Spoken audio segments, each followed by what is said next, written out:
good morning, and thank you for dialing into our monthly webinar. This is our Remodelers Marketing Essentials webinar series, as you can see on your screen. And my name is Rich Harshaw from Monopolize Your Marketplace, and I'd like to welcome you here this morning. We've got an interesting topic, as usual, and a topic that really causes a lot of remodelers a lot of stress and anxiety. We're going to talk about remodeling, and more specifically, we're going to talk about how things have changed, why the things that you used to do don't really work that well anymore, and what to do about it, and how advertising can actually still work.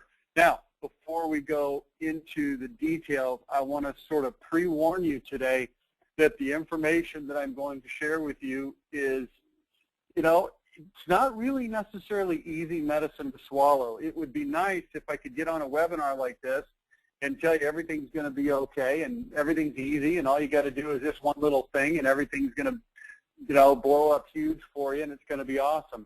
It's not like that. There's a lot of things that have changed in the last 5, 6, 7 years, and they've had a tremendous impact on the way advertising works. We're going to cover that in detail. We're going to dissect it, and I'm going to give you my best advice on what you should be doing moving forward as you attempt to continue to generate leads and grow your business. So all of that to say, it's a little bit of hard medicine, and I hate to be the bearer of bad news, but hopefully I can not be the bearer of bad news, but I can be the bearer of a plan that actually works in today's real, actual world, okay? And I really think that there's an opportunity for those who understand and grasp what's happened, why it's happened, how things are different. For those who grasp that and do the things that I'm talking about here today, I think there's a real competitive advantage to be had. But like I said, it's going to be a little bit hard. So that being said, let's jump into this thing and start talking about Advertising 101, the new rules of advertising. And before we get too far into it, I want to thank my sponsors. We will hear from several of these as we go through the webinar. These webinars would not be available to you without these sponsors. So I'd like to thank Market Sharp, Guild Quality, Qualified Remodeler, Gutter Covers International, and Bath Wraps by Liner Direct. Like I said, we will be hearing from various ones of these throughout the presentation, sort of a commercial break, if you will. And we'll do a few here at the beginning, and then we'll do a few in the middle part of the webinar. So look forward to that. And do me a favor, after the webinar, if you found value and like what you heard, I would appreciate it if you would drop a note to whichever sponsor invited you to this webinar, and just let them know, number one, thank you for inviting you, and number two, just let them know that you found value and that this is something that you would like to continue to see happen in the future, okay? I am going to give away some Monopolize Your Marketplace books. In fact, I'm going to give away 3 of them today. There is a catch to that, though. You must be present to win. I will be selecting the winners randomly from those who are still on the webinar when we get to the end of the webinar today. So if you'll stick around with me to the end, you can win one of the Monopolize Your Marketplace books, okay? So before we get started, we're going to hear from a few of our sponsors. The first one is actually not with us on the call today, so I will just give you a little overview. Qualified Remodeler Magazine. Many of you are familiar with this publication. It's one of the premier publications in the industry. And I have been a writer for this particular magazine for many years, off and on. I'm not crazy about their caricature of me that they have instead of a photo of me in the magazine, but that aside, it's an outstanding magazine. If you are not currently receiving it, please, by all means, look at the phone number or the web address and make sure that this is coming to you, okay? Qualified Remodeler Magazine, longtime sponsor. I want to thank them for their participation. Number 2 is Guild Quality. This is a relatively new sponsor. They've been with us during the year 2014, and I actually have Erica England from Guild Quality on the line with me. I hope. Erica, are you there? Hey, Rich. How are you? You are there. Hey, I'm doing fantastic. Thanks for participating on the webinar today, and I'd like for you, Absolutely. if you don't mind, could you spend just a minute telling us a little bit about Guild Quality? Absolutely, happy to do it. Thank you guys for joining us today. And the topic is about the best type of advertising you can do for your business. And for us at Guild Quality, we really feel that the best type of advertising you can do for your business is to have testimonials from your clients. Guild Quality helps thousands of residential construction professionals gather candid feedback from their clients, measure their performance, and promote their quality. Our full suite of marketing tools gives contractors an opportunity to publish their customer comments and reviews to social media sites, which provides some social proof about your excellence. So if any of you on the call are interested in learning more about Guild Quality, you can visit our website, www.guildquality.com, and we have a free trial so you can experience these tools firsthand. Okay. Erica, thank you. Everybody who's been on my webinars and calls and been to seminars knows that I'm a huge proponent of online reviews. I think it's not just a helpful or useful tool. I think it's an indispensable tool. Let me state this differently. If you're not currently participating in some sort of a proactive customer review program on your website, that's really just not that smart. It doesn't cost that much money. I think the plan starts somewhere in the neighborhood of about $100 a month, and from a conversion standpoint on your website, it's something that really it's a must-have. So thank you, Guild Quality, and Eric, I appreciate you being on the webinar today and being sponsors of Monopolize Your Marketplace. Thank you. Okay, great. One other sponsor before we get into the meat of the content today is Bath Wraps by Liners Direct. You can see their web address on here, and I'm going to just do a quick search here. I don't think we've got our Liners Direct folks on. I can give you just a quick idea on this because there's something very unique, interesting, and wonderful about this company. They sell bath wraps and bath liners and quick bathroom remodeling type products, and their products have some unique advantages in and of themselves that if you go on their website, you can see those things. But if you're in that market, we're here today talking about advertising. And this is a company that is something very special in terms of advertising. Number one, they give you a lot of marketing and advertising support. They've got studios where you can cut TV and radio commercials. But they also have their own national advertising program where they do print advertising all over the country. They do it in an exceptionally efficient way because of the size of their network, and they generate leads for their dealers at a very inexpensive price that can be bought at your discretion. If you want them, great. If you don't want them, that's fine too. But most of their dealers find that these are very cost-effective leads, and it's essentially free leads. Now, they're not free because you have to buy the leads, but it's very inexpensive, but you don't have to work for them other than writing the check. And this is a program that I have not seen in other companies of this type, so I would very strongly encourage you, if you're in the market that you sell those types of products or you're thinking about it, you definitely are going to want to check out Bath Wraps by Liners Direct, a fantastic company. And yeah, you know what? I see Dave has now made it here with me. Let me see if Dave, Dave, are you there? It's Nicolette, so not Dave, but oh, yeah. Nicolette. Well, hey, Nicolette, I gave the best part of your speech. Is there anything else you'd like to add to what I just said? No, that sounded pretty good. You know, if anyone wants to email me, you guys can email me at Nicolette, which is NICOLETTE @linersdirect.com, and I could help anyone with any questions. Okay, thanks, Nicolette. Fantastic company, and we've actually had many of our customers that become their dealers.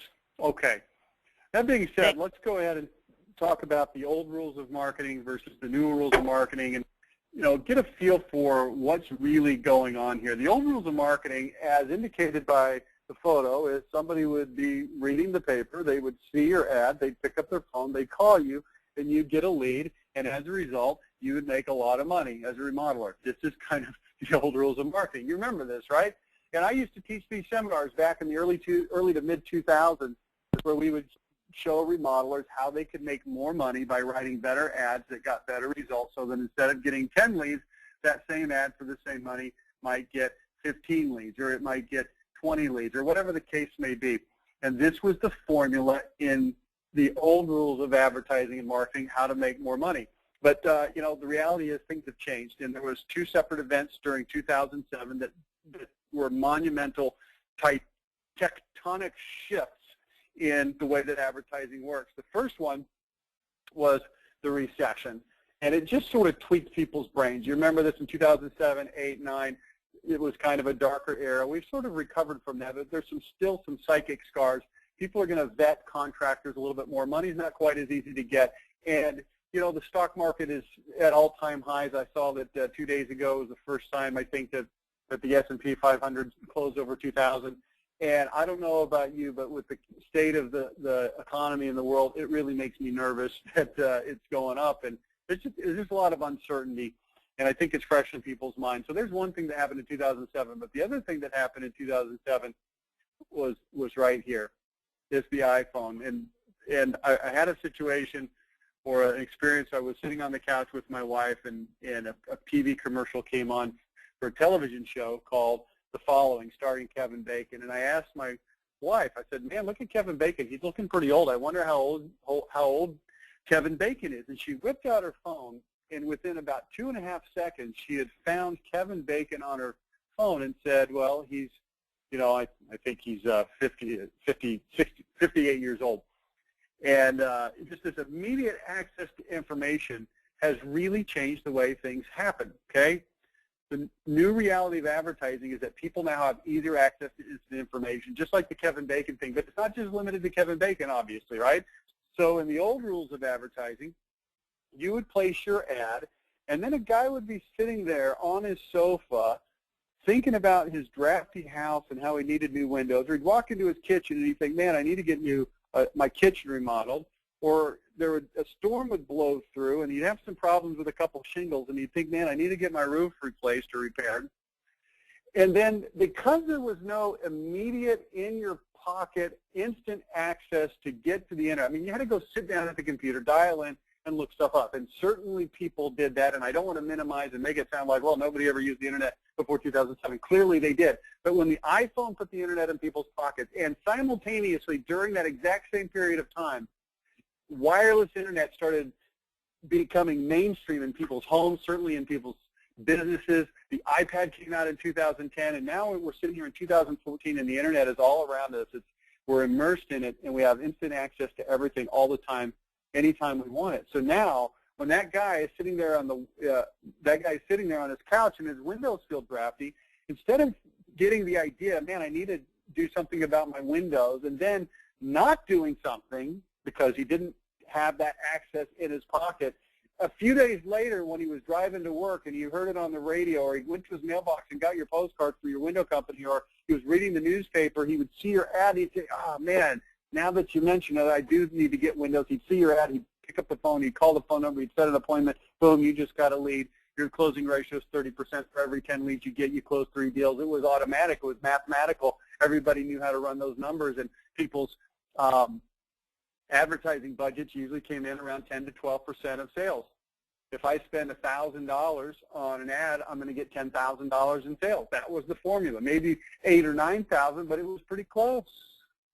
And now when the guy is sitting there on his sofa and he gets that same thought, man, my windows are sort of drafty and I ought to do something about this. Instead, what happens is he picks up his phone, or he's got a tablet sitting there. I don't know what it's like in your house, but we might have 5 people in the living room with the television on, and nobody's actually watching the television because everybody's on their computer, their laptop, or their tablet, or their iPod, depending on the case. And now he looks it up, and 3 days later when he's driving to work and he hears your ad, or he goes to the newspaper, the mailbox, and your ad is there, he spent the same money, but now when that person sees that ad, he doesn't pick up the phone and call because he's already responded. He's already taken action, and in many cases, he doesn't need that ad anymore, okay? Before, if you placed the ad, 10 people would call. This is a hypothetical, so kind of go with me on this.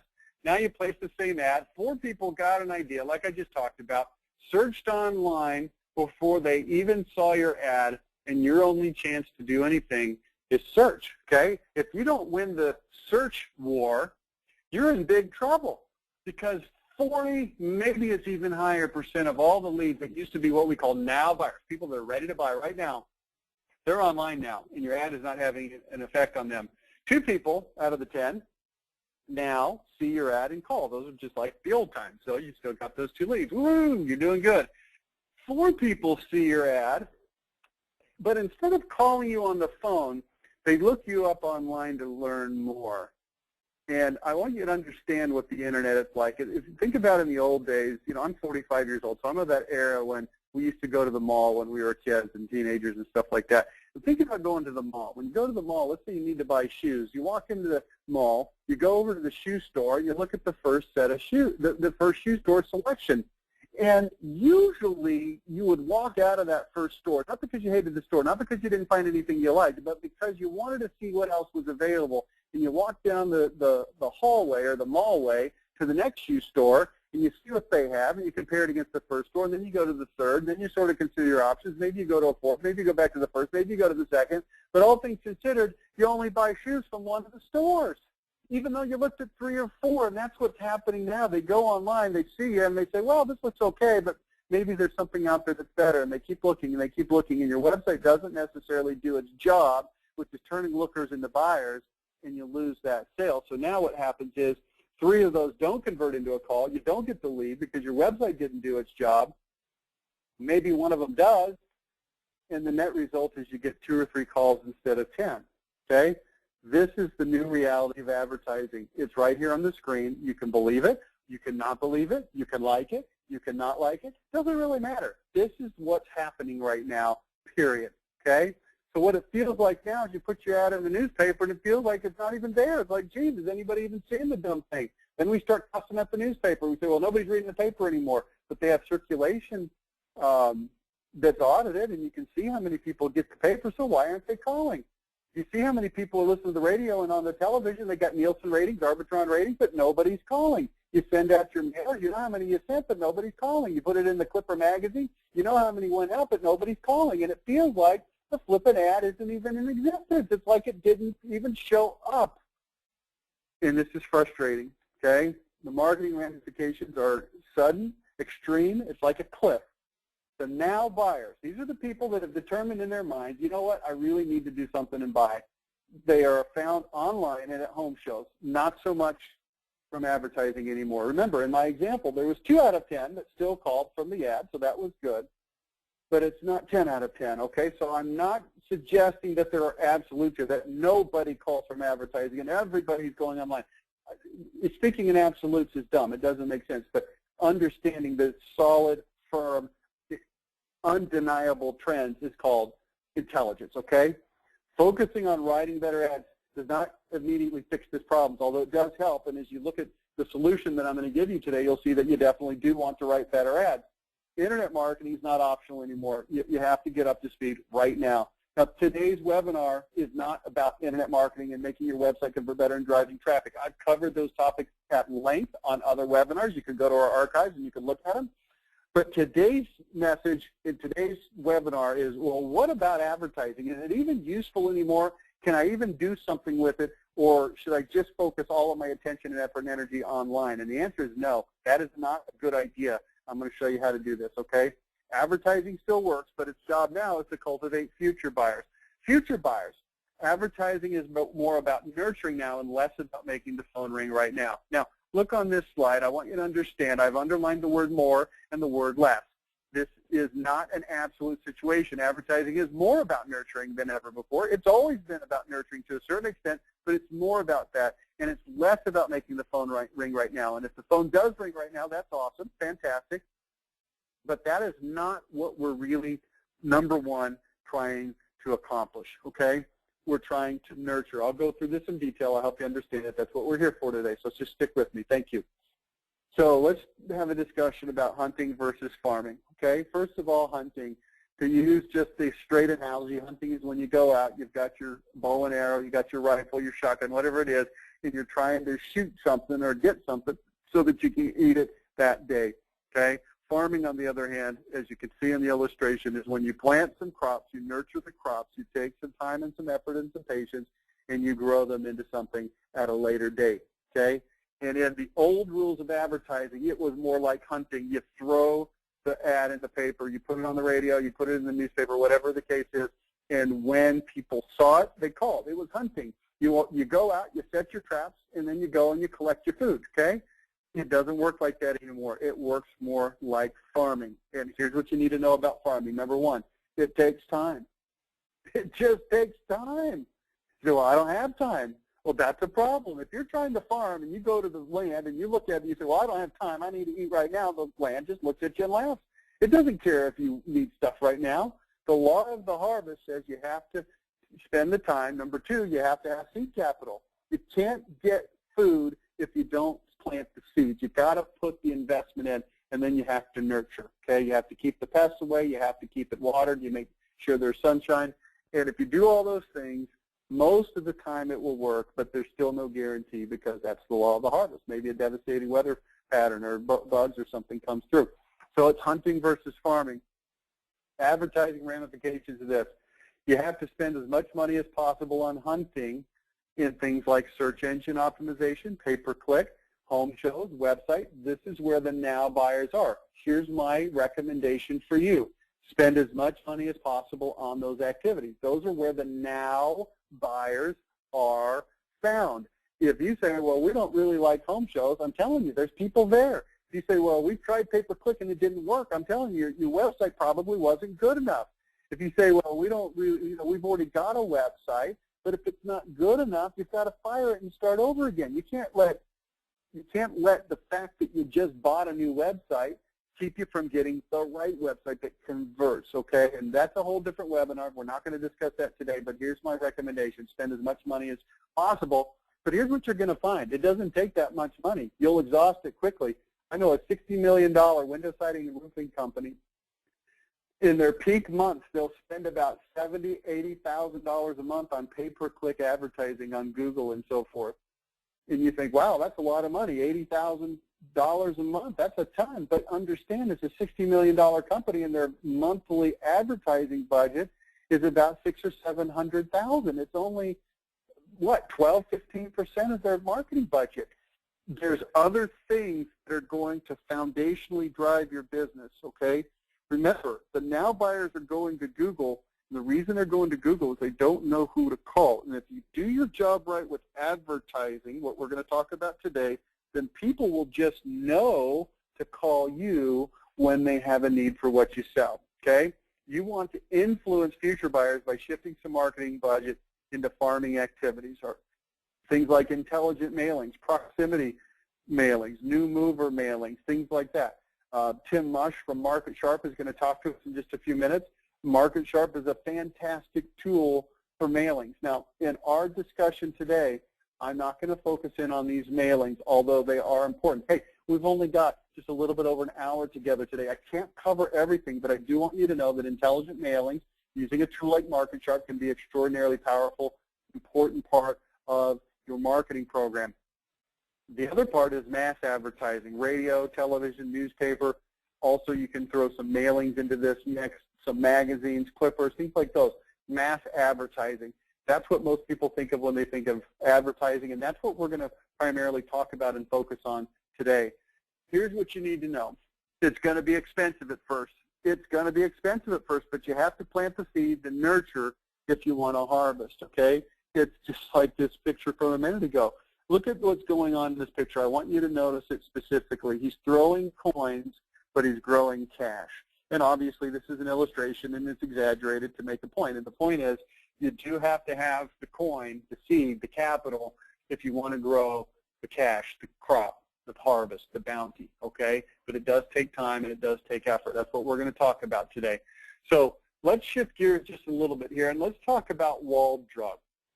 Maybe some of you have heard me talk about walled drug before. This is a photograph that was taken in South Dakota near a town called Wall, South Dakota, which is where there is a drugstore located called Walled Drug. Now, some of you may have seen this or understood this or know about it, and it's kind of funny, but I want you to stick with me a little bit. I was in Rapid City, South Dakota, looking at the Mount Rushmore National Monument with my family. This is going back about 9 years ago now.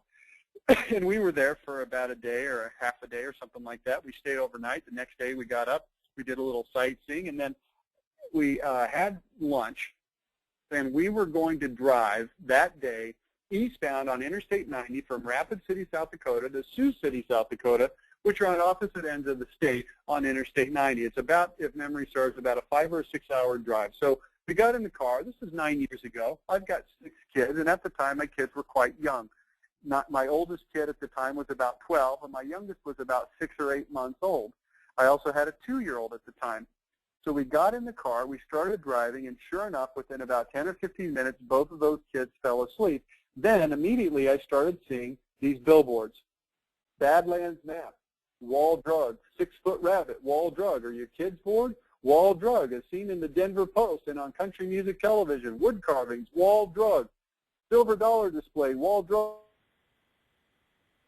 Film, and we've got refreshing free ice water. It's cool, Wall Drug. Skinny Saloon in our new backyard. We've got Real Americana, mining company, Wall Drug. We've got hot coffee for just 5 cents in the Traveler's Chapel. A T-Rex in our Wall Drug, whatever that means. It's been shown in the Wall Street Journal, and we've got free coffee and donuts for honeymooners at Gallery. New backyard, Black Hills Gold. Experience Wall Drug. We've got British Petroleum and Western Bronze display.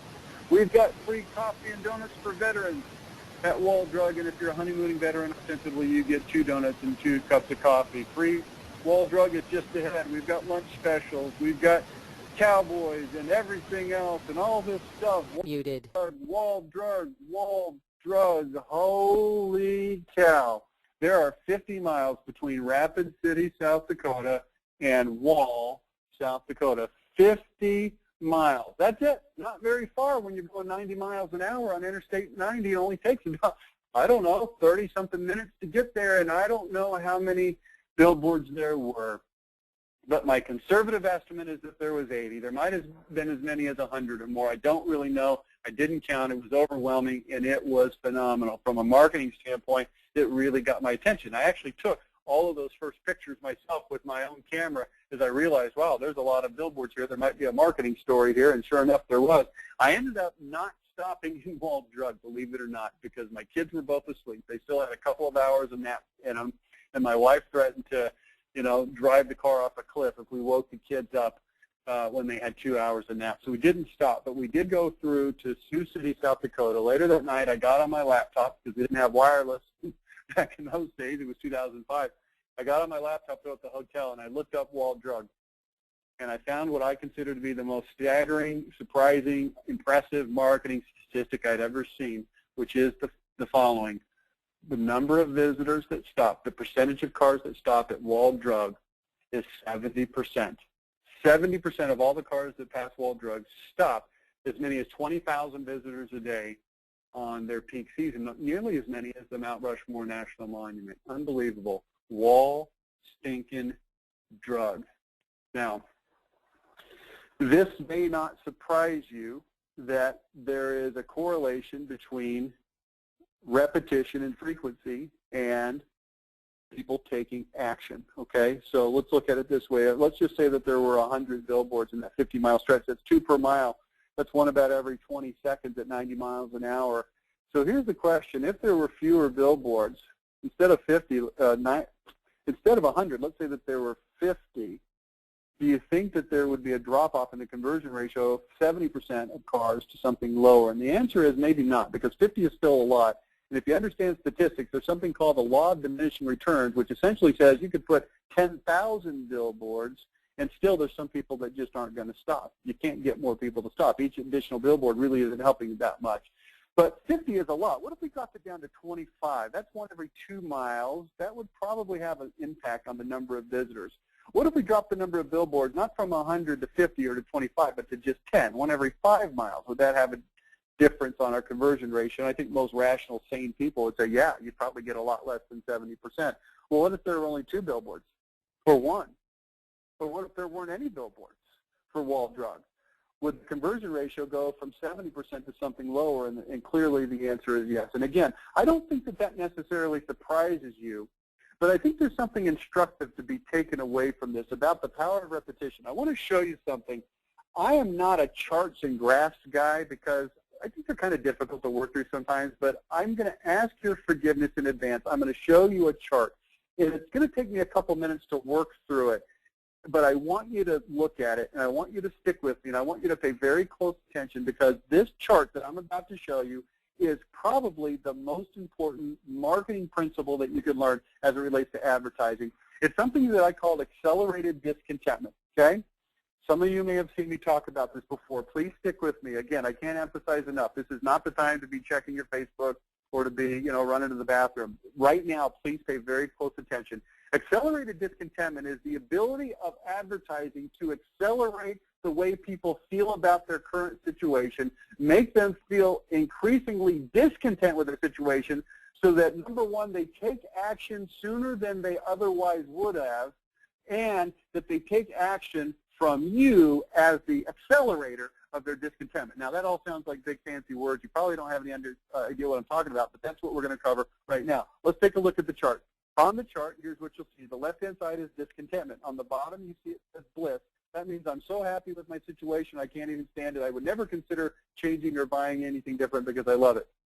Above that, we have a line that says fine, and it goes horizontal.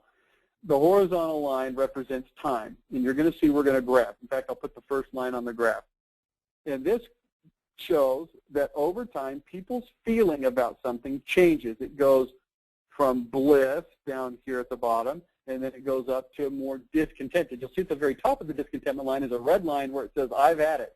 This is where people are so discontent with their situation that they say to themselves, I can't stand anymore. I'm going to take action. I'm going to buy something to change my situation, or I'm going to take drastic action right now to change my situation. I've had it. And you'll see over the course of time, let's say that each of these tick marks on the horizontal axis represents a month. You'll see that over the course of the 2.5 or 3 years represented, that this person goes from being content to discontent, and then they come back down very rapidly, and they're content for a while, and then they become discontent again, and finally over here on the upper right-hand corner, they become so discontent. Now, discontent with what, you might be asking? The answer is, well, it could be anything.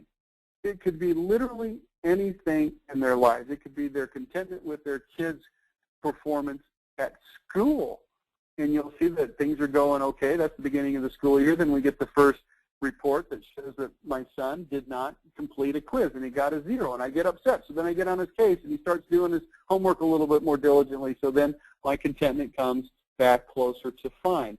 And then I find that he got a 0. And then he starts working really hard. He starts going to tutoring. He starts staying after school, and I'm happy, happy, happy until I find out that he makes a 30 on a test. And then my discontentment pops up. Now, here's what I want you to understand, and this is really important. Ready? Here it goes. Exclamation points. These exclamation points on this graph represent incidences that happen that make somebody unhappy with their situation. Now, here's why I'm telling this to you. This just as easily applies to whatever it is you sell. Let's say that you're a window company.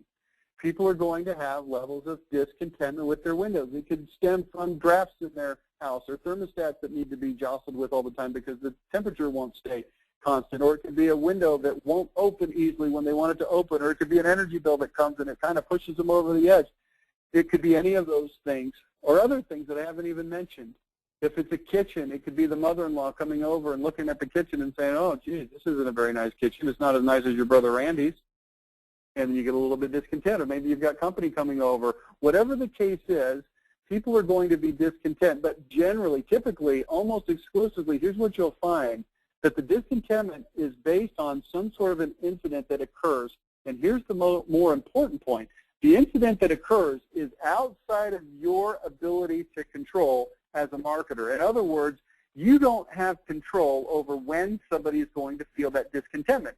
The key takeaway from this is we have got to be continually marketing and advertising to the people so that when they have that discontent period, we are there. So let me show you how this looks.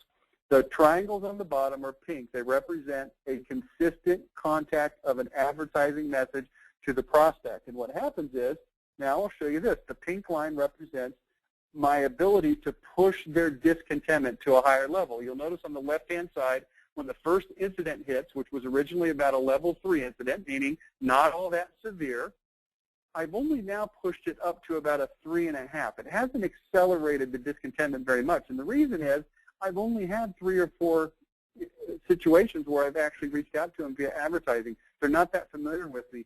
But you'll notice by the second incident, which is about 7 or 8 months into this example, the differential from the black line to the pink line is more significant. That means that I've had longer to talk to them via advertising and show them that there's a better way, that I've got a solution, that I'm a superior company, that I have things that can help them, so that when that incident occurs, which normally was about a level 2, it's just a small little incident, now it registers at about a 3 or a 4.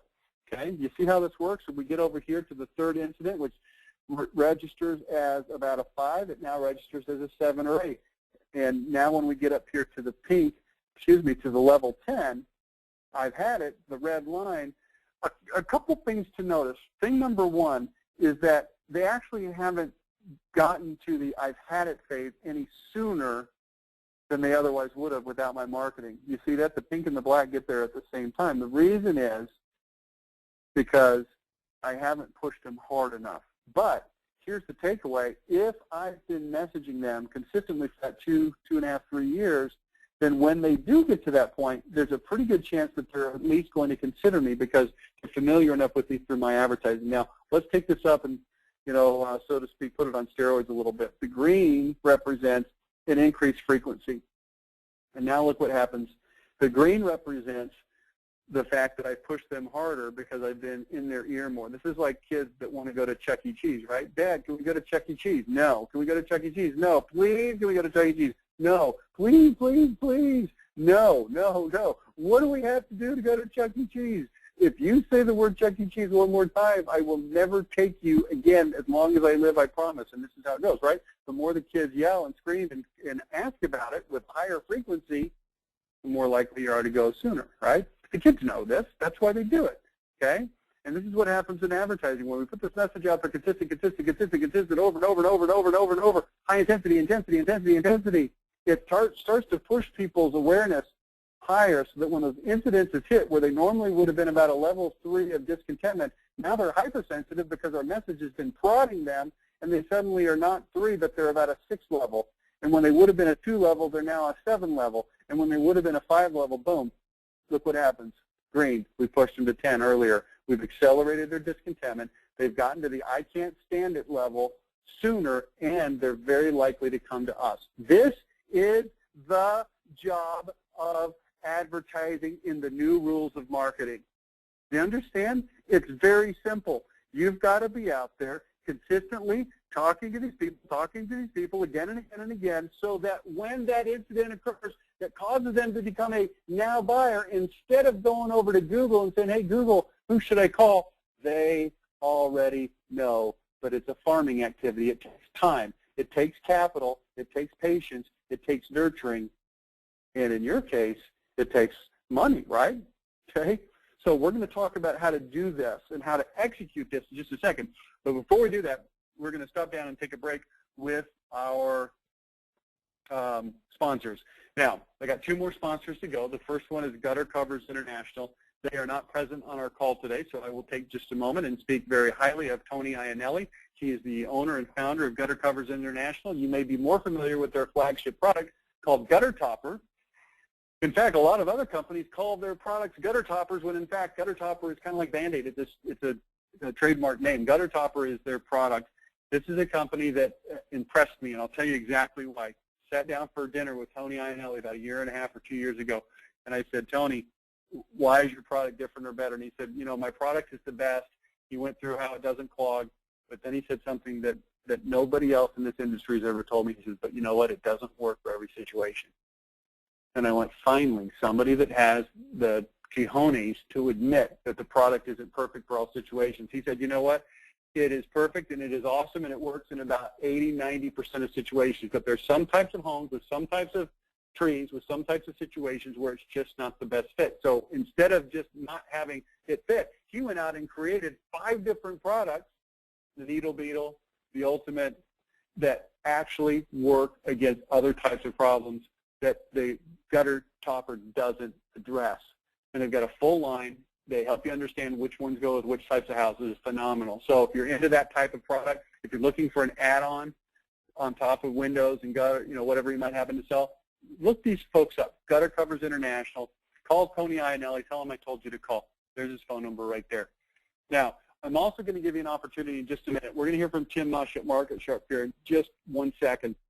I'm going to give you an opportunity to fill out a poll here in just a second. And if you're interested in any of the companies we've talked about, Guild Quality, Qualified Remodeler, Bath Wrap Spyliner Direct, Gutter Covers International, or Market Sharp, then you can just choose on that poll that you'd like to find out more, and then we'll make sure that those companies get that information and they'll reach out to you. So you'll get a poll here in just a second. But right now what I want to do is I want to unmute Tim Mush. Tim, are you with me? I am, Rich. How are you? I'm doing well. Let me introduce Tim Mush. He's my oldest friend and confidant in the industry, remodeling industry. We've been working together, and he's been a sponsor of Monopolizer Marketplace for about 9+ years now. We've done hundreds of events, seminars, and webinars together. So I'd like to welcome Tim Mush. Tim, why don't you tell us about MarketSharp? I will, but first off, you just said something that kind of struck a nerve with me. You said I'm your oldest. Yeah, you're, what are you, about 75, 80? Oh, yeah, okay, see, this is going great. All right, why don't you go to the next slide, Rich, and we'll get off that topic right now. Go one more. There you go. You know, this phrase, there's an app for that. That's been around for quite a long time in the software world. And as it relates to what we're talking about here with MarketSharp, and many of you on this call do have MarketSharp, we appreciate that. But for those of you that don't, when you look at this phrase that says there's an app for that, the question is, what is that? You know, and we don't have time to get into everything else that's involved there. So really what MarketSharp is, I guess the best way to describe it, it's a CRM system custom designed for the remodeling industry. Works with 3 groups of people that you work with every day, prospects, leads, and customers, to help generate leads, manage and track leads, and manage your customers. So kind of A to Z. The next slide is going to show a whole bunch of features, so to speak. Just want to quickly highlight 4. And one of them is kind of coming back to being important. If you notice the first red arrow there is talking about lead paint compliancy. And what we're talking about there is, you know what that is, back about 4 or 5 years ago, all of us had to get certified to do lead-safe work practices and stuff like that with the EPA. Then it kind of all went away, and we did our best to comply and all that kind of stuff. And a lot of people aren't aware, but most of us, by us, I mean the remodelers out there, got certified 2010 or so. And you're probably not aware that that only lasted 5 years. You got to get recertified. And you also have to get certified with an on-site test of some sort or more training, 4 hours. So more information on that will be coming. It's an important thing because fines are being issued. And that's one thing MarketSharp can do is manage all of that within the program. So if the EPA comes knocking and asking for your records, because it's all about record keeping, first doing the work properly and then record keeping, that's what it's all about. You know, MarketSharp really can handle that. Radius marketing we'll talk about in a sec. Lead recovery marketing, Rich talked about that with the wall drug analogy and lead nurturing. All that can be done automatically. Put your follow-up on cruise control. And how about reporting? When we're talking about increasing your ROI in advertising, one of the ways you really can do that is to know what's working and what's not. So having access to your numbers so you know really what's going on is huge. Well, let's go to the next slide and talk about radius marketing briefly.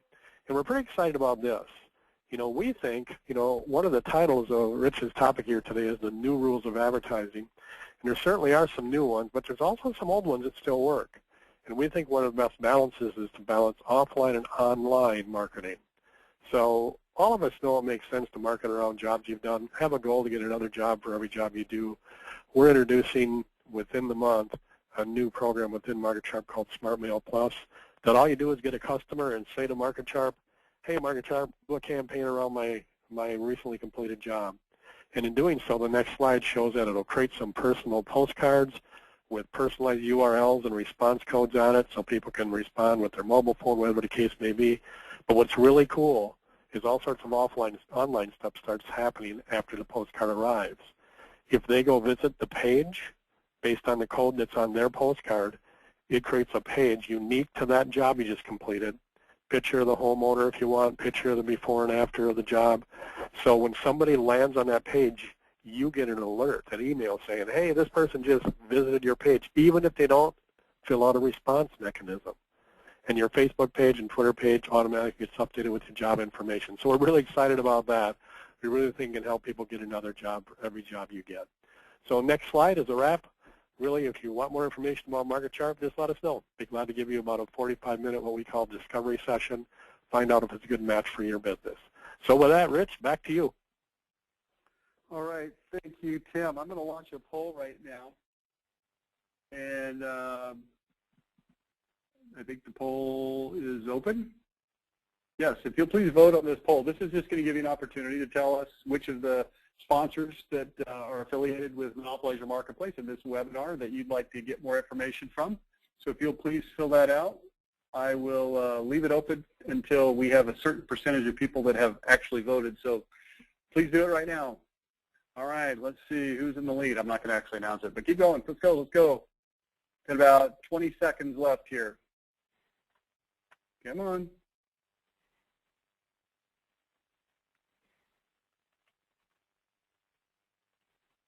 Okay, we're getting close.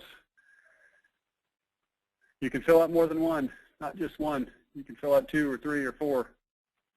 All righty, we've got 5, 4, 3, 2, 1. Okay, thank you for participating, and that's a wrap. Okay. Well, let's get back into our discussion on advertising now. And as we do, you will see here that we've got Zoltar, who is trying to tell our fortunes. Well, what should you expect when you get into advertising, the way that we've talked about? Because we've already talked about the idea that direct response advertising really is not as powerful as it once was. Doesn't mean it can't work, but your results are certainly going to be diminished. So let's talk about what you should expect. Okay. First of all, here's what you need to understand. Advertising is like a pump, not a spigot. And you know what a spigot is? You turn it on, you get as much water as you want, and then you turn it off. It's a spigot. A pump, on the other hand, I don't know if you've ever pumped a real pump before. My granddad used to have one on his farm. When I was a kid, we'd go out there and mess around with it. A pump is something where you've got to put a lot of effort and weight into that thing to get that water, depending on how deep the well is, to come up from the well, up through the tube, from the pump, and out of the faucet. And generally, it takes several seconds to get that water to come up. Now, here's the interesting thing about that. If you're using a pump and you put all your body weight into that and you're trying to get that water to come up, it's hard work because you're raising water against gravity. Water's heavy. You probably know that. And what happens is, if you finally get that water to come out, here's what happens. Then you can pump probably with just 1 or 2 little fingers. The water flows very easily once it starts flowing. But if you get that water all the way up to the top, right before it's about to come out, and you quit, then the water instantly goes back down the tube, and all the effort was wasted, and you don't get any water, okay? You got to think of advertising like a pump, not a spigot, okay? So that being said, we're talking about broadcast media, things like TV and radio, and print media, things like magazines, newspapers, and mailers. A lot of people who see your ad or hear your ad, they are not prospects. You've just got to understand that. It's not that efficient from the sense of what percentage of people are now buyers. Very few. Remember, the now buyers have already taken themselves offline and online, and they've gone into the mall and they've started looking through the shoe stores, okay? The majority of people who are our prospects are not, the majority of people who are prospects are not ready to buy right now. The majority who are ready to buy have already started kicking the virtual tires, right? Remember looking at Kevin Bacon? That means that you should be thinking mostly, not completely, but mostly in terms of future buyers, not immediate sales. This burns people up. They hate this. They're like, well, I want you to show me how to advertise so that I get immediate sales. And the answer is, great. Learn how to get your SEO and your pay-per-click and your website so it converts. Get out to the home shows. Get in front of people in canvassing if you want to. Those are the ways that you find now buyers. Advertising is not. The good old days are over. I'm sorry. It's just the way it is. You, again, like it, don't like it, believe it, don't believe it, doesn't matter. It's true. Let's set some expectations. Goal number 1 of advertising, skim whatever now buyers you can for immediate leads and sales. If you go back to the beginning of this webinar, I talked about a hypothetical example, and I said that out of the 10 leads you used to get, you'll still get 2 or 3 of them that call you now. That's what I'm talking about, skimming the now buyers that you can. So there should be some expectation that you can get some small amount of now buyers, but it's probably not going to be enough to make your equation work. Remember the equation, if I spend $1,000, I want $10,000 in sales. You spend $1,000 now, you might get $2,000 or $3,000 in sales. That's not good. Now, your advertising is going to work better if you have a strong identity. I'm going to talk about identity here in just a minute. If you've been with me on webinars before, then you're already familiar. It's about separating yourself and speaking with power, passion, and precision. But the second goal is to create awareness for your company so that when they already know who to buy from later on, when they are ready to buy, when that incident occurs, remember accelerated discontentment, we've got to make sure that they say to themselves, I need Windows, and the company that I should buy from is X, because they already know. They don't, not just that you exist, but they also know who you are, why you're different, why you're better, why they should buy from you instead of everybody else. It works better if you have a strong identity. Again, we'll talk about that shortly. Expectations. Don't even try advertising unless you've exhausted all the dollars that you can on now buyers. If you don't have a great website, if you're not doing pay-per-click, if you aren't spending money on SEO, then spending money on advertising. If your family is starving and you're out planting seeds, that doesn't make sense. You should go out and hunt, gather enough food for your family to eat today and tomorrow and the next day, and then plant food, okay? That's what this is really trying to say. At first, expect to spend somewhere in the neighborhood of about 25 to 40% of sales on advertising, and this is what people hate. They can't stand this. They want the numbers to be better. But I'm telling you, there's no way around this. You can't go out to the field and demand that the seeds turn into crops immediately. It does not work that way. But over time, as the market becomes familiar with you, you're going to get more and more leads, and your costs will start to drop. Remember, it's like that pump. You pump, and once it starts flowing, then you got a nice flow of water. Remember, there are just as many people who need what you sell. They're just searching online now. They're not calling from the advertising. Advertising is an investment. First, you have to plant, then reap. That's how the big get bigger and the small stay small, because the smaller companies say, well, we can't afford this, we can't do this, so they don't engage in any farming type activities. They continue to hunt to the best of their abilities, and they never get bigger. They never have the ability to grow. If you want to fight and you feel like you're David versus Goliath, and Goliath has got that huge budget, you have got to at least, look at Goliath there, look at David there. He has a little bag of money, and you've got to spend it, in this case, on farming. So let's talk about budgeting for lead generation, advertising. Now buyers, your website, your SEO, your pay-per-click, it's going to cost you about 10 to 25% of sales to start, meaning if you spend $1,000 to $2,500, you'll get $10,000 back in sales. Once you get it optimized, though, that'll drop to about 2 to 10%. That's really, really good. Future buyers, advertising, 25 to 40% to start, like I talked about a minute ago, and then about 10 to 20% after investing for a little while. If you don't start investing now, guess what? You've got to start planting now if you want to grow the crop. Some people say, well, we'll just do that later. We'll do it later. We'll do it later. And then they perpetually just never do it, and they don't ever have crops. They just don't have crops. What I'm going to recommend is this.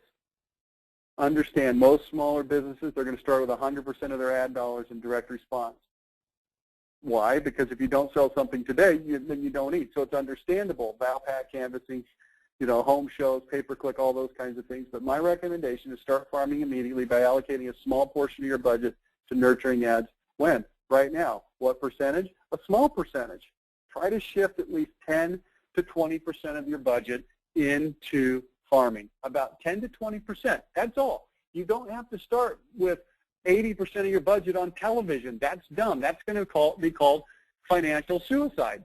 But here's what you can do. You can put about 10%, 15%, 20%, and I recommend that you start today. Your expectations for that 10 or 15 or 20% should be completely, utterly, totally different than your expectation for your hunting budget. You need to understand it is going to take time, okay? Over time, you will increase this percentage from 10% to 20%. Eventually, you might get as high as 75%. Think about that company I was telling you about earlier, big, huge remodeling company doing $60 million a year. In a given month, they might spend as much as $60,000, $70,000, $80,000 on pay-per-click and other things designed to get the now buyers. But you know what? The majority of their budget, 70, 75% of their budget is going out there in television. It's going out there in radio. It's going out there in mass media. And it's nurturing that marketplace so that when people need windows or roofing or siding, they don't have to think who to call. They already know who to call. They just call, right? They've been nurtured. So where should you start? And I've got a picture here that shows the rink. We've got the radio versus the newspaper versus the television. And here's what you're looking at here. There's a reason that that radio is bigger and has big buff arms, and he's about to kick the butt of TV and newspaper. Not because newspaper and TV have no value. They certainly, absolutely, positively do. But we're not talking about what has value and what doesn't have value. We're talking about where should you start, okay? Best first choice is radio. Now, here's why. First of all, good targeting. You can minimize the waste. Here's what I know about your customers. Your customers are 45 to 70 years old. 45 to 65 is the sweet spot. 55 is probably the sweetest spot. In your market, there are probably about 2 to 5 stations that fit that category, and that's it. There's not 15, there's not 20. There's about 2 to 5. I was just doing research yesterday for a client that's going into Baltimore, and in Baltimore, there are only about 4 stations that fit the profile of who they want to go after. It's not that many. Audiences are large and reliably measurable. In other words, in radio, there is an entity called Arbitron that is like Nielsen ratings for radio, and it lets us know how many people are listening. So a lot of times people say, well, everybody's listening to their iPod, everybody's doing whatever. And the reality is, we know how many people are listening because this stuff is measured. You say, well, I don't know if the measuring works. Well, I'm here to tell you. It's reasonably reliable. Radio has credibility. If people hear you on the radio, then there's a certain amount of credibility. Now, it is not as credible as television. But television is harder to get started. It's harder to target. It's more expensive to get going. That's why we recommend you start on radio. You can consistently reach the same individuals. And here's the key thing I want you to understand. Advertising is just a way to talk to a lot of individuals who want to Muted. as a person, not as a mass, as a person. I'll get into that in a little bit. We want to develop a conversation with them. We want them to understand who we are, how we're different, why we're better, what they can expect when they do business with us. This is the idea and the whole point of advertising, okay? Now, here's what else I love about radio. We can communicate with passion and emotion based on the voice, the inflection, the tonality. We have the ability to use a lot of passion, okay? Now, television, you can too, but not so much in print. Now, when you're writing the ads, identity is an absolute must. Again, I'll talk about that here briefly in just a minute. But here's what I need you to remember. You're nurturing your future buyers. Think about 2015, 2016, and beyond. You are not trying to get the guy that's ready to buy right now. Remember we talked about skimming now buyers? Yeah, but we're looking at future buyers. Brand building, awareness, building future sales. Now, I can hear the groaning right now. This is a picture that represents you trying to destroy the radio because maybe you've tried it before and it didn't work. Well, let me tell you why it doesn't work. Because people make the mistake, remodelers, they make the mistake of trying to use radio as a hunting device when it really is not meant to be a hunting device. It's meant to be a farming device, okay? Here's what happens. Here's a typical radio mistake. You buy a 1-week run, maybe a 2-week run on a top 5 station. It costs you a couple $1,000s, maybe $5,000. You get a good frequency. People hear it. That means the average person hears your spot about 3 times. Hopefully, they've had an incident. Remember the incidences, the exclamation points, that causes them to be ready to buy during that week. If not, guess what? They're not going to buy. Hopefully, they heard your ad at that precise moment when they were feeling the pain. Hopefully, they remember who you are and how to find you. Hopefully, they have enough trust to call you, which is unlikely because they've only ever heard of your name 1 or 2 times. Why would they call you? Here's the mistake. The results are most people who hear your ad won't need what you sell right now because they haven't had an incident. Most people who hear your ad will never have heard of you before. They don't know who you are. You'll skim the most urgent buyers, the people that are so desperate that they hear your ad and they call. Hopefully you'll hit your ratios. You probably won't, but next week everybody's going to forget about you. They only heard your ad 2 or 3 times anyway. You're probably going to quit and say radio doesn't work. It could be television. It could be newspaper. It doesn't matter. I'm starting with radio simply because it's a good, inexpensive way to start to allocate 10 or 15 or 20% of your budget to a farming activity, okay? Now, let me show you how to use radio as a farming activity. Create a budget of $1,000 to $3,000 a month. Now, if you're a lot bigger company, maybe we can start off bigger. But if you're a small company, you're doing $1 million, $2 million a year, somewhere in that range, take about $1,000 to $3,000 a month and commit to the budget for a year, okay? Commit for a year. If you get calls, wonderful. If you don't, that's okay. Skew to the lower side of the budget if you're scared. You say, well, I don't, it's a lot of money. Okay, well, $1,000. If you commit for longer, you'll get better rates, okay? Just a little negotiating tip. Go to a lower-rated station that reaches your demo, okay? You don't have to be on the top-rated station. Just because the station is lower-rated doesn't mean the listeners aren't just as loyal. You got to understand, if an audience is smaller on a lower-rated station, the audience is still loyal to the lower-rated station, okay? A lot of times what you'll find is that the lower-rated stations will be disproportionately inexpensive. In other words, they're a lot better value. So to give you an example, the top-rated station has 10,000 listeners in an hour or a quarter hour, and they sell their spots for $300 each. The second station, which is much lower-rated, only has 4,000 listeners, but its spots are only $50 each. So there's 40% as many listeners, but the spots only cost 1/6, which is a better value. All we're trying to do is have a conversation. And if we can have a conversation with more people, the 4,000 instead of the 10,000, that's a good value, okay? Here's what's going to happen if you do this.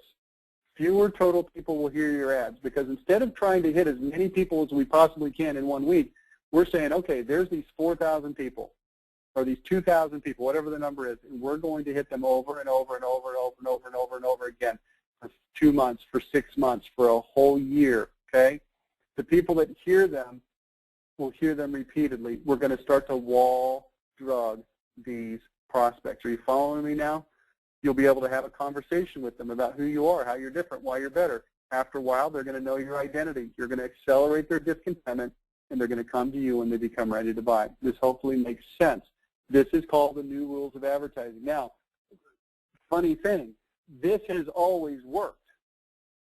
In the old days, 2004, 5, 6, if you were on the radio and television, it would have this building effect like the pump, but also it would have the immediate effect because there were more now buyers that were calling from those ads, okay? But the future buyer element has not changed, and it's become critical that you understand this as you move forward. So let's talk briefly about identity, and then we're going to wrap up, because I want you to understand that if you write your ads with identity, it makes a better ad. The definition of identity: words, phrases, and images articulated with power, precision, and passion that instantly, definitively communicate who you are, how you're different and better, and what customers can expect when doing business with you. Now, I'm going to go a little bit off the rail here, just a little, not a lot, and I am going to share with you a few radio ads so that you can hear what these sound like, okay? Let me get things queued up here, and we'll go ahead and go for it. All right, this is a remodeling company, and just here's what I want you to do. I want you to get a feel for the power, precision, and passion in people hearing these ads over and over, if it gives them some kind of a feel of why they'd want to call this company. So here we go. How many references do you think you should check before hiring a remodeling contractor? 2, 3, 10? You know what? About half the time, contractors don't give any references, and even when they do, half the time people don't actually call them. That's a huge mistake. You should always call references before giving any contractor a dime. At Vail Home Services and Construction, we'll give you as many references as you want. Last year, we completed 381 projects, including 94 bathrooms, 51 roofing jobs, and 196 kitchens, room additions, and remodeling jobs. You can call all 381 if you want. Ask them if we completed the job on time. Ask them if we stayed within their budget. Ask them if we were easy to get in touch with during the job. And most importantly, ask them the mother of all reference questions. If you had to do it over again, would you still choose Vail Home Services and Construction? Call us at 574-533-4821 to discuss your next remodeling job, or visit us online at vailhome.com. That's 574-533-4821 or vailhome.com. All right, one more. All remodeling companies will tell you that they treat their customers right? But at Vail Home Services, we want you to know that we don't just treat our customers right, we also treat our employees right. Tim Fleck, our production manager, has been with Vail since 1986. Jared Crow, our sales manager, has been with Vail for over 20 years now. Half of our 18 full-time employees have logged 10. Okay, so you get an idea there. Sorry to cut that off. Let's go to just a different company to give you a couple ideas.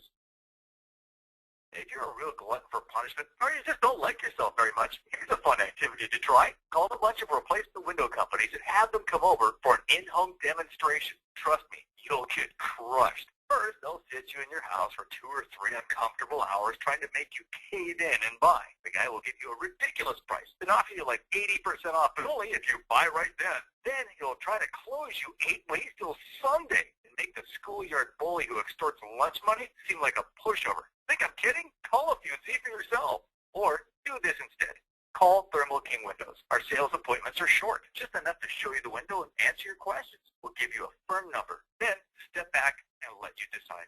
No arm twisting, no pressure. Give us a call at 888-KING-WIN or online at thermalkingwindows.com. If you call now, we'll give you a free upgrade from double glass to our super premium triple glass windows. Just call 888-KING-WIN or visit us online at thermalkingwindows.com. Thermal King Windows. You ever notice how in advertising, everyone always claims to have the best products or services? At Thermal King Windows, we don't claim our windows are the best. Nope. That's because we unapologetically offer the world's only perfect window. We've taken the best parts from every other top window, eliminated everything that wasn't 1,000% optimal, and engineered the only window in existence that both promises and delivers perfection. Thermal King windows are the only windows with fiberglass reinforcement, the ultimate in strength and durability, but that are coated with vinyl. Super easy to clean, no maintenance.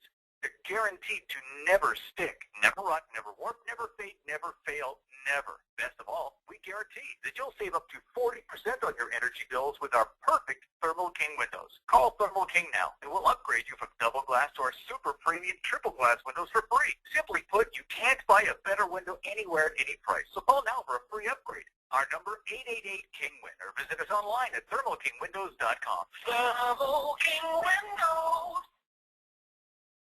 Okay, so you've decided to replace the siding on your house. Good decision, but here's an even harder choice. What kind of siding should you get?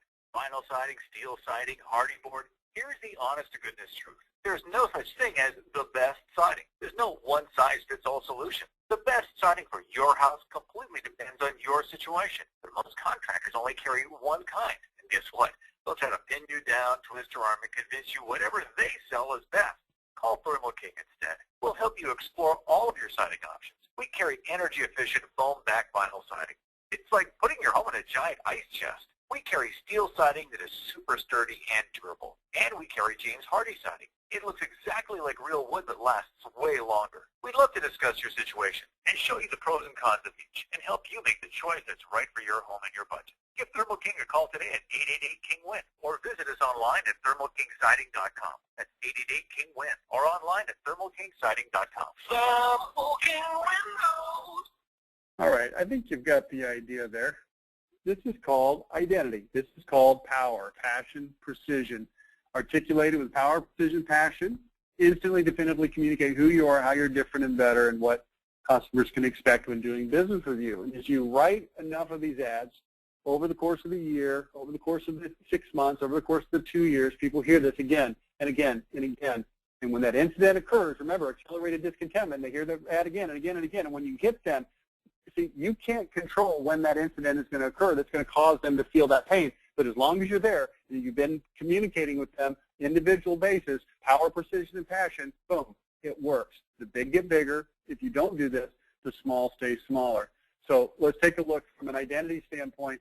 Your identity becomes the hub of your marketing campaign, and then everything that you do from your website to your ads, pre-positioning, home shows, sales presentation, phone scripts, it all works together, okay?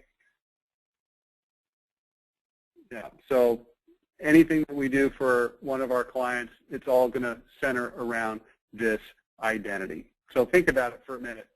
If there are 2,000 listeners on radio during 6 months, between 15 and 50 of them are going to replace their windows during that 6 months.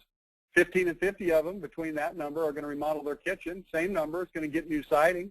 Somewhere between 15 and 50 are going to replace their roof. Somewhere between 15 and 50 will remodel a bathroom. Somewhere between 15 and 50 of 2,000 are going to do whatever you do. Is it worth $6,000 to $18,000? That's a $1,000 to $3,000 a month budget to have a personal conversation with these people every day for 6 full months. Is it worth it? And the answer I would encourage you to think is, what's the alternative? The alternative is to not have that conversation with them every day for the next 6 months, so that when they do have that situation, number one, they may not need it as soon because you have not accelerated the discontentment, but number two, you're just another company. They're going to walk into that shoe store, that mall, and look at all the different shoe stores before making their decision. Wouldn't you like them to already know and not even have to look and just make the call? That's what we're talking about here. This is how advertising works. If you don't do this, you'd better be really, really good at winning at Google. Now, in reality, you better be really, really good at winning on Google anyway. And if you want to take your business to the next level, you better get really, really good at advertising. This is the new rules of advertising. And that's it for today. Now, I want you to hang out with me for just another couple minutes. I got a few more things to cover. I am going to announce the winners of the book in just a minute. So if you'll stick around, I've got 3 books to give away. But I do want to talk to you about how to do business with Monopolize Your Marketplace, because we do these things for our clients. We help them create identity. We offer foundational marketing that you really have to have in order to operate your business. It starts with forging an identity.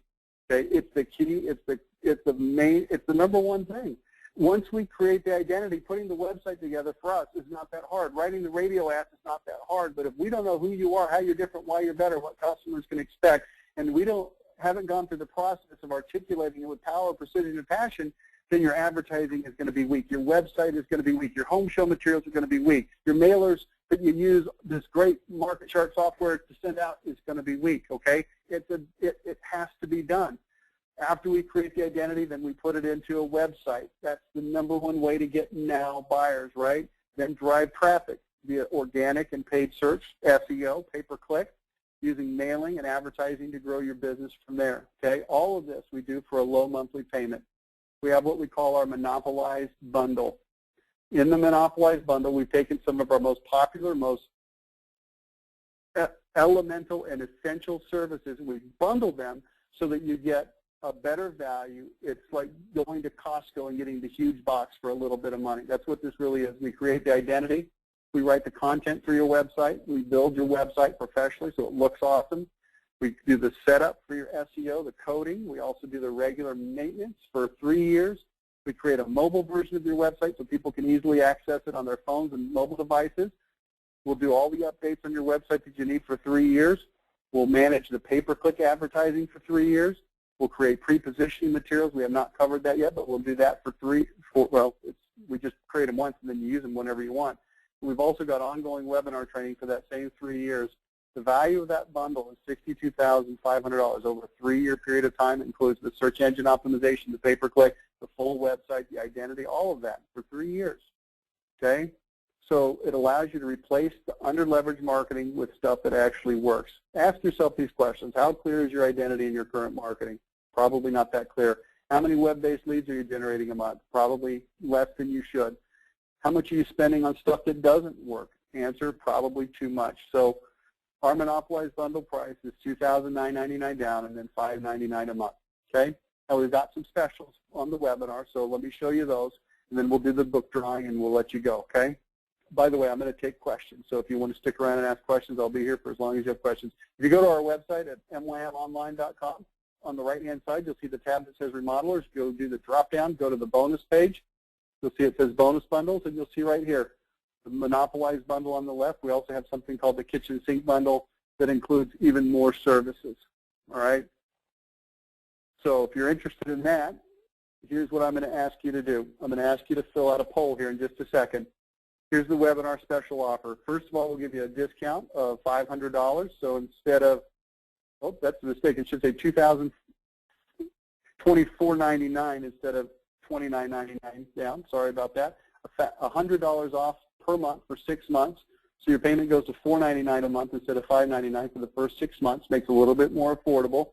And then we'll also give you a $4,000 fulfillment bonus. In other words, we'll give you some fulfillment services on top of the bundle.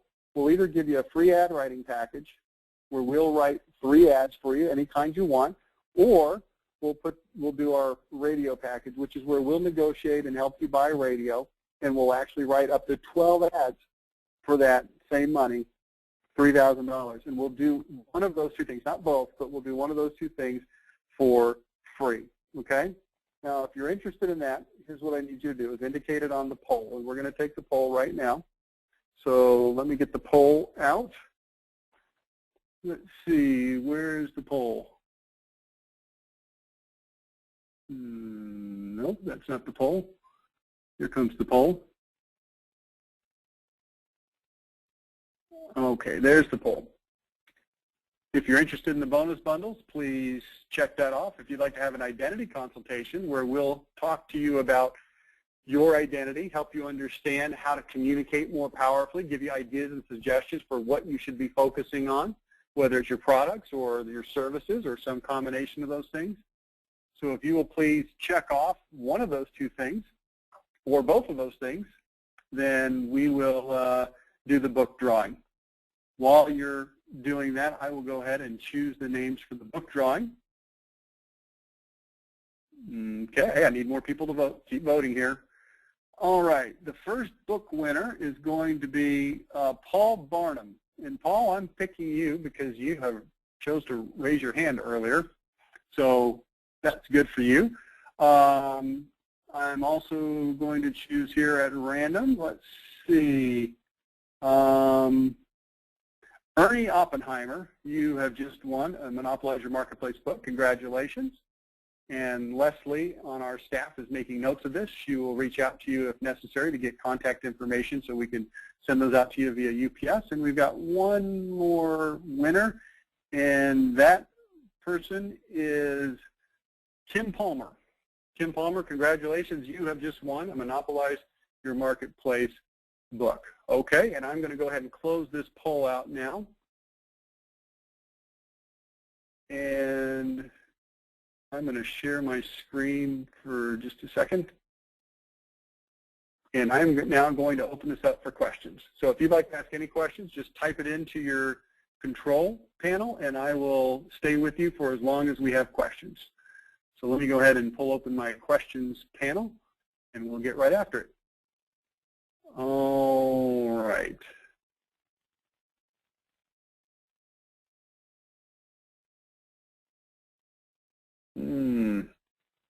Yeah.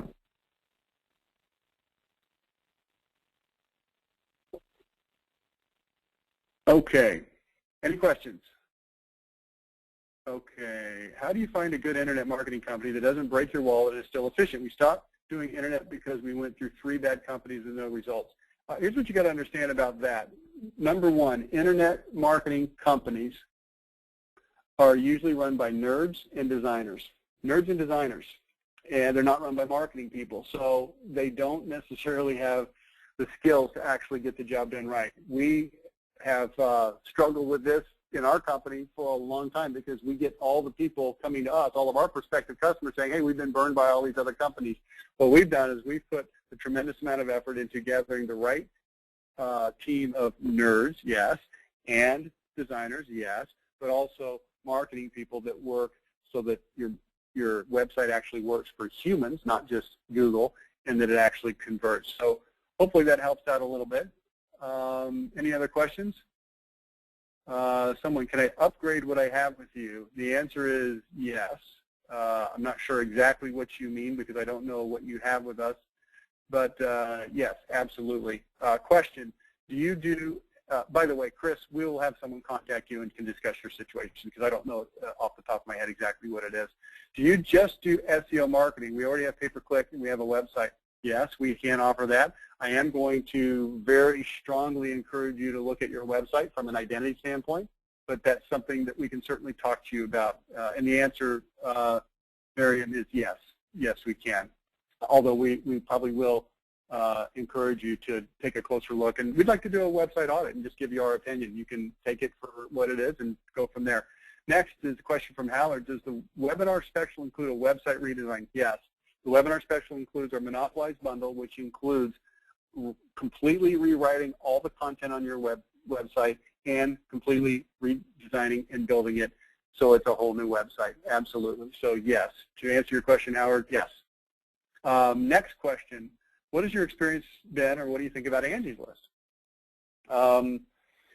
Here's my quick opinion on Angie's List. It's fantastic for the people who participate in Angie's List, which is about 2% of the population. They're very loyal to it, so I think that it's something worth being involved with. You can get a lot of good traction with Angie's List. The problem with it is, for the other 98% of the people, it doesn't do anything. They can't even read the reviews that you've got from Angie's List customers. So I think it's something that you should invest in. You should test it. You should see how it goes for a period of maybe 6 or 12 months, evaluate it at the end of 6 or 12 months.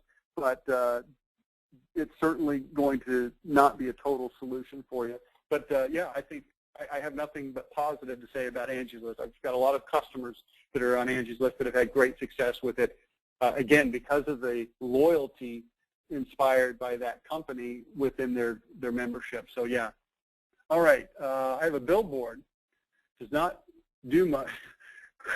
Chris, man, I have a hard time reading this. I have a billboard. Does not do much. Should I keep it? And the answer is I don't know. I'd have to see the billboard. I'd have to know more about it. If you'd like to type in more about it, I'd be happy to try to work through it. But I'll tell you what a better solution might be is if you would like to talk to somebody over at our company, we can take a look at it and we can just give you an individual consultation on that and let you know what you're doing, how that money might be better spent, or maybe it should continue to be spent there. It's hard to say. But if it's not doing anything, it's hard to say.